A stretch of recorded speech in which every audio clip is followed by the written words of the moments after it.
ఇప్పుడే జీ5 app download చేయండి. చూడండి మీ ఫేవరెట్ టీవీ షోస్ ఎప్పుడైనా ఎక్కడైనా. అత్తయ్య ఇంత బలంగా నిర్ణయం తీసుకున్న తర్వాత ఇక తన మనసును మార్చలేము. మన బిడ్డకి గౌరవం దక్కాలని అనుకున్నాము. ఆ గౌరవం, ఆ అభిమానం జనం నుంచి దక్కింది. అంతటితో సరిపెట్టుకుందాం.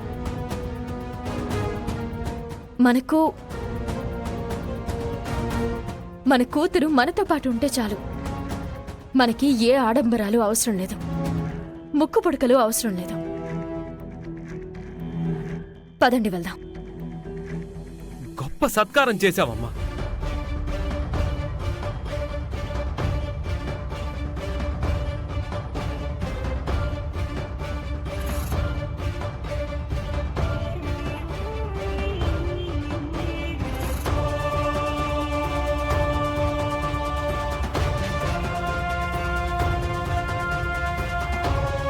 అమ్మా, అందరూ మమ్మల్ని క్షమించండి.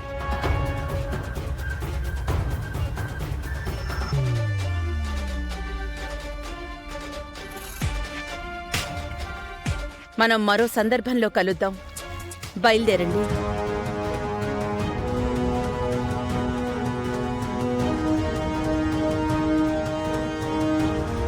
ఇదిగో సౌదామికి సన్మానం చేసుకుందాం పదా. ఆవిడన్నట్టు మనకి తృప్తిగా ఉంది.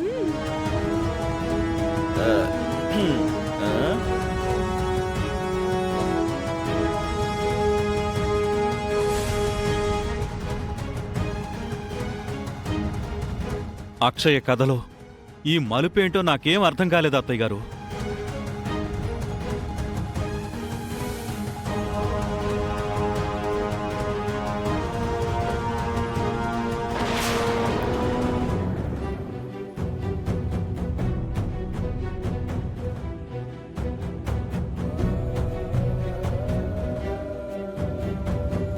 శ్రీకర్ వలన అవని గర్భం దాల్చే అవకాశం లేదని తేలింది.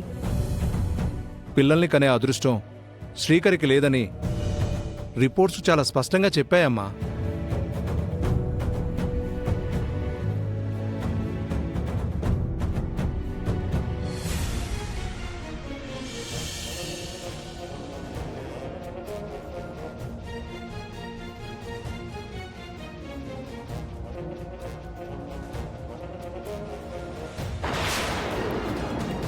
అవని,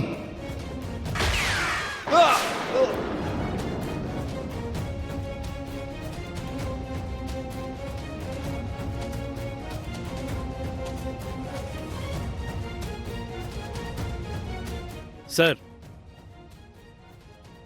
ప్లీజ్ కమ్. చెప్పండి సార్. ఫంక్షన్లో అవని గారి మీద అటాక్ చేయాలని చూసిన సుపారీ కిల్లర్ని సీసీ ఫుటేజ్ ఆధారంగా పట్టుకుని లోపలేశాం సార్.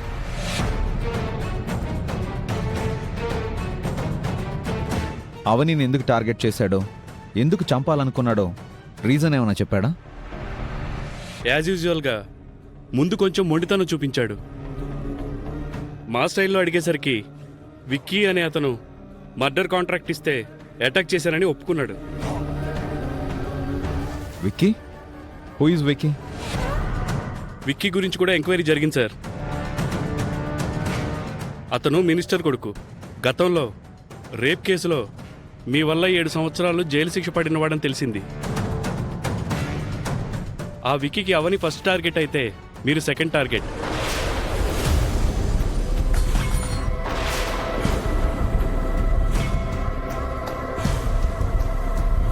సార్, నేను ఫర్దర్ ప్రొసీడింగ్స్లో ఉంటాను.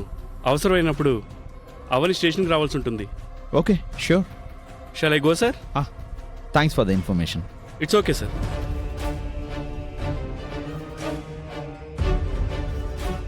ఏం జరుగుతుందిరా అసలు? నాకు భయంగా ఉందిరా సత్య. సత్యాన్ని గెలిపించడానికి ఈ సత్య పోరాడుతున్నప్పుడు ఆ రోజు అవని ఆధారాలు తీసుకొచ్చి నన్ను గెలిపించింది. శిక్ష అనుభవించిన వాడు అవని మీద పగ పెంచుకున్నాడు.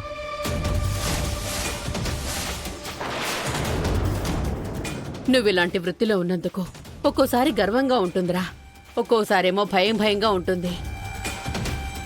అందరిలా నువ్వు కూడా ఏదైనా మామూలు ఉద్యోగం చేసుకొనుంటే బాగుండేదేమో సత్య. నీ భయం వెనుకున్న ప్రేమ నాకు అర్థమవుతుందమ్మా. అలా అని నీలా ప్రతి తల్లి ఆలోచిస్తే సమాజంలో ఉన్న అన్యాయాన్ని ఎదిరించడానికి నాలాంటి లాయర్లు పుట్టరు. వ్యవస్థల్ని రక్షించడానికి పోలీసులు తయారు కారు. దేశాన్ని కాపాడడానికి సైనికులు అవతరించరు. నేను లాయర్గానే కాదు, కామన్ మ్యాన్గా ఉన్నా కూడా కళ్ల ముందు అన్యాయం జరుగుతూ ఉంటే కామ్గా ఉండేవాణ్ణి కాదని నీకు బాగా తెలుసు కదమ్మా. ఏం మాట్లాడాలో అర్థం కాని అయోమయ పరిస్థితిలో ఉన్నాన్రా. నా గురించి ఆలోచించే బాధ్యత నీకెంతుందో అవని గురించి ఆలోచించే బాధ్యత నాకు అంతే ఉందమ్మా. అవనికి ఈ విషయం చెప్తే చాలా కంగారు పడుతుంది. కాబట్టి నేను అవనికి నీడలా ఉంటూ రక్షణ కవచం కావాలి. అవని ఎక్కడికి వెళ్తున్నా, ఏం చేస్తున్నా తన ప్రతి మూమెంట్ని తెలుసుకొని ప్రతి క్షణం కాపాడుకుంటూ ఉంటాను. ఒక్క మాటలో చెప్పాలంటే అవనికి బాడీగార్డ్లా ఉంటాను.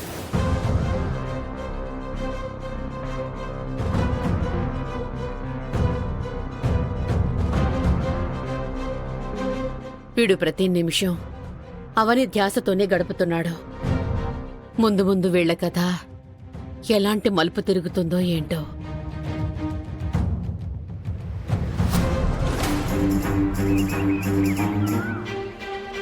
అత్తయ్య అక్షయ్కు ముక్కుపుడక ఇవ్వడం ఖాయమని అత్తయ్య రాజముద్ర వేసినట్టు చెప్పేసరికి అటువంటి ఫంక్షన్కి మేమెందుకు రావడంలే అని నేను మా ఆయన ఉండిపోయాం.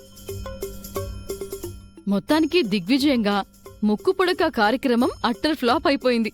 నాకు చాలా సంబరంగా ఉంది.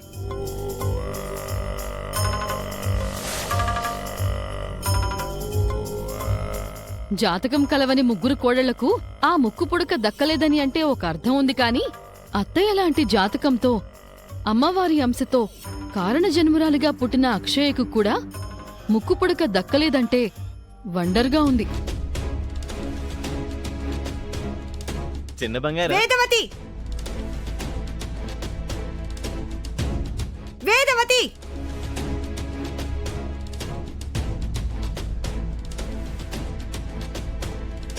ఏంటి మా అమ్మని పేరు పెట్టి పిలుస్తున్నావు గౌరవం లేకుండా? ఆ పేరుని పెద్దరికాన్ని నిలబెట్టుకున్నప్పుడే గౌరవం ఉంటుంది. పల్లెటూరులో అవని వాళ్లకు జరిగిన దారుణమైన అవమానం గురించి తెలిసినట్టుంది. అందుకే దుమ్ము దులపడానికి వచ్చినట్టుంది.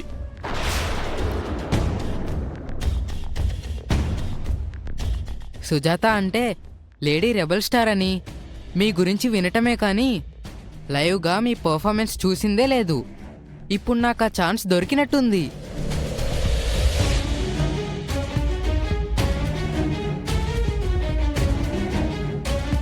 ఏంటమ్మా? అక్షయ్కు ముక్కు పుడకని ఇస్తానని ప్రగల్భాలు పలికావు కదా వేదవతి, మరెందుకు మాట తప్పావు? జీ5 యాప్ డౌన్లోడ్ చేసి అన్ని ఎపిసోడ్స్ పూర్తి ఉచితంగా చూడండి.